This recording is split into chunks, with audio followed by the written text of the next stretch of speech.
Andrea Bocelli, a name that echoes across the globe, a voice so powerful, so tender, that even the hardest of hearts have been moved to tears. His songs have comforted the grieving, lifted the weary, and reminded the world of beauty in its purest form. But behind that angelic tenor, behind the sold-out arenas, the platinum records, and the standing ovations, is a life marked by quiet suffering.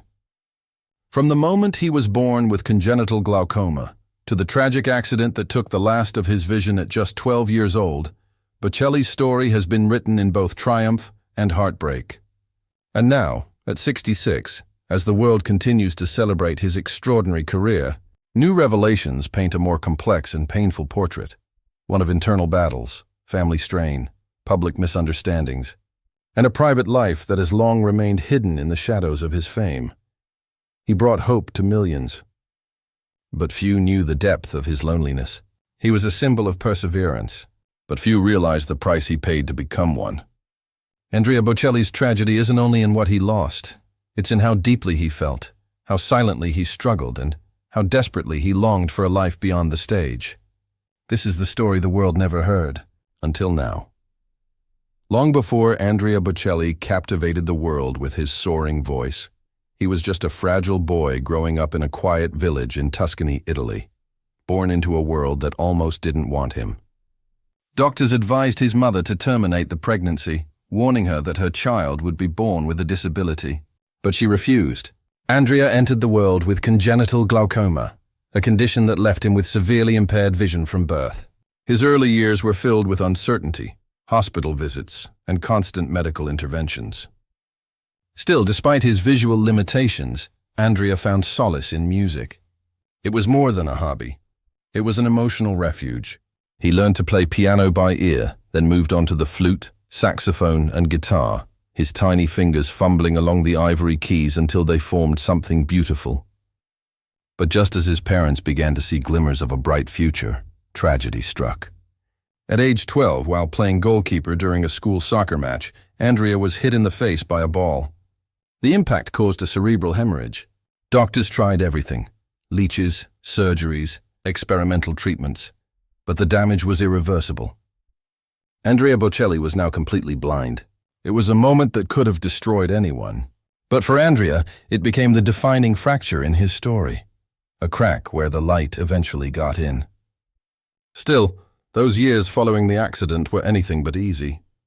He was thrust into a darkness deeper than blindness, a darkness of emotional isolation, silent grief, and identity crisis.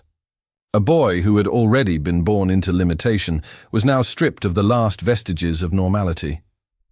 He withdrew into himself, relying only on sound, touch, and memory to rebuild the world around him. And yet, in the midst of that quiet devastation, music stayed with him, growing louder, more important, more urgent. His voice, once a whisper of comfort, began to carry weight, depth, and color. Friends and teachers began to take notice. He started formal vocal training, encouraged by those who saw in him not just talent, but a rare, aching vulnerability that translated into every note he sang. But behind every aria, behind every performance at local competitions, was a boy who was still broken, still grieving the childhood he never got to fully live. His smile, though ever present, often masked the questions he was too afraid to ask out loud. Why me? Will I ever be more than this diagnosis? Can anyone truly understand this pain? While his journey toward stardom was slowly beginning, Andrea Bocelli's life remained entangled in struggle. The world had not yet heard his name, but already he had lived through a kind of sorrow many would never know. What Andrea didn't realize was that his pain would become his gift, that in losing sight, he had gained something far more powerful, the ability to make others feel seen. ChatGPT said, "Here is Chapter 2 of your cinematic documentary." Title: At 66, The Tragedy of Andrea Bocelli is Beyond Heartbreaking. Chapter 2, Fame, Loneliness, and the Silent Battles includes mid-roll CTA. Format: 1 cinematic paragraph, 50, 600 words. Chapter 2, Fame, Loneliness, and the Silent Battles. As Andrea Bocelli's voice began to echo across Italy and beyond, It was easy to believe that he had finally triumphed over the darkness. By the mid-1990s, he was no longer just a local talent. He was a sensation. His duet with Sarah Brightman, Time to Say Goodbye, shattered records. Opera houses that had once felt out of reach now opened their grand stages to him. His blindness was no longer a barrier.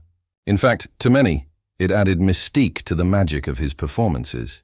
But behind the standing ovations and gold records, Andrea was navigating a world that demanded more from him than just music.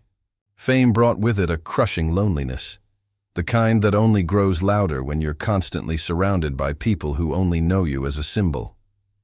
He once admitted that being adored by millions didn't mean he felt seen by anyone. The weight of expectation bore down on him. Every note had to be perfect. Every interview had to be inspirational. Every appearance had to carry the image of strength. But Andrea Bocelli is human, and behind that legendary voice was a man quietly fighting battles no spotlight ever caught. He struggled deeply with depression in the quiet moments between tours. The glamour of fame was countered by the loss of privacy and personal stillness. He missed simpler things: a walk without recognition, a dinner without flashing cameras, a conversation that didn't revolve around his blindness or success. Even his closest relationships were tested. His first marriage to Enrica Cenzati, the mother of his 2 sons, began to fray as the demands of his career grew more intense. Andrea has described how fame, though a blessing, came at a steep personal cost. Touring became a form of emotional exile. City after city, concert after concert, yet no real rest, no room for vulnerability. People expected hope, elegance, divinity in song. They didn't want to hear about anxiety or heartbreak or insomnia. So he kept those truths locked away, buried beneath polite smiles and flawless high notes. If you've ever found strength in Andrea's voice, if his music has carried you through your own silent battles, consider showing your support. Like, subscribe, and share your thoughts below. These untold stories deserve to be heard, even in moments of triumph, like performing for popes, presidents, and royalty. Andrea often felt emotionally distant, disconnected from the joy everyone assumed he must be feeling. He once confessed that the stage felt more like a refuge than a celebration, a place where he could escape from the unbearable pressure of being inspiring. His blindness, though physically constant, was often easier to manage than the emotional burdens that came with fame. And so, while his voice healed others, Andrea Bocelli's inner world was still healing itself, quietly, slowly, and painfully. Fame hadn't ended his sorrow. It had simply changed its shape. Behind Andrea Bocelli's carefully composed public persona lies a man whose life has been shaped as much by heartbreak as it has by harmony. Though millions around the world have been moved by his music, few understand the emotional weight he has carried throughout his life, not just as an artist, but as a father, a partner, and a man constantly reconciling love with loss. His first great love, Enrica Cenzati, was with him before the fame, before the stages and the spotlights. She believed in his talent, stood by him through the early struggles, and gave him 2 sons who would remain the anchors of his world. But fame, as it often does, drove a quiet wedge between them. As Andrea's career skyrocketed, the demands pulled him away, physically, emotionally, spiritually. Their marriage unraveled, not with scandal, but with silence and distance. And though they divorced, Andrea's love and sense of responsibility toward his family never waned. He remained a devoted father, quietly shouldering the pain of separation while continuing to show the world only grace and dignity. He would later find love again in Veronica Berti, his current wife and manager, whose presence offered him stability and support. Their relationship, while deeply affectionate, has also existed under the constant pressure of public life and expectation. Andrea himself once spoke of how difficult it is to live with a man so consumed by music, by reflection, and by invisible scars. Though he is seen as serene and composed, Andrea has always carried a profound sensitivity that few get to witness off stage. He has written about his deep spiritual life, his struggles with faith, and the existential questions that often haunt those who spend too much time alone in their own minds. He has also spoken of his fears, not of darkness or blindness, but of failing to protect the people he loves, of not being able to express himself beyond the songs that carry his soul. And perhaps most tragic of all is the irony that the very voice which has united millions across continents sometimes leaves him feeling emotionally isolated. He gives so much of himself through his performances that, at times, there's nothing left for him. The applause fades, the lights dim, and the loneliness returns. Andrea's ability to touch people with his voice is not a gift without consequence. It often leaves him drained, hollowed out by the very thing that defines him. He once said that music is an act of love, and no truer words could describe his life. Every aria, every crescendo, every delicate falsetto is wrapped in layers of personal emotion, memories of joy and heartbreak, echoes of laughter and loss. That is why his songs feel so intimate, so personal, so timeless. Because they are. The man behind the music is not a myth. He's not just a blind tenor with a golden voice. He's a man who has endured loss, wrestled with love, and clung to hope in silence. That is the real Andrea Bocelli, wounded, wise, and still reaching for light through the darkest notes. As Andrea Bocelli enters the twilight of his 6th decade, the world continues to celebrate his music, but the true legacy he leaves behind is far deeper than melody or fame. It's the legacy of a man who rose from unimaginable odds to become a global voice for beauty, vulnerability, and resilience. Blindness may have shaped his path, but it never defined his destination. Instead, Andrea carved a life out of silence, finding music not in spite of his suffering, but because of it. And yet, the tragedy lies not in what he lost, but in what he was forced to carry alone.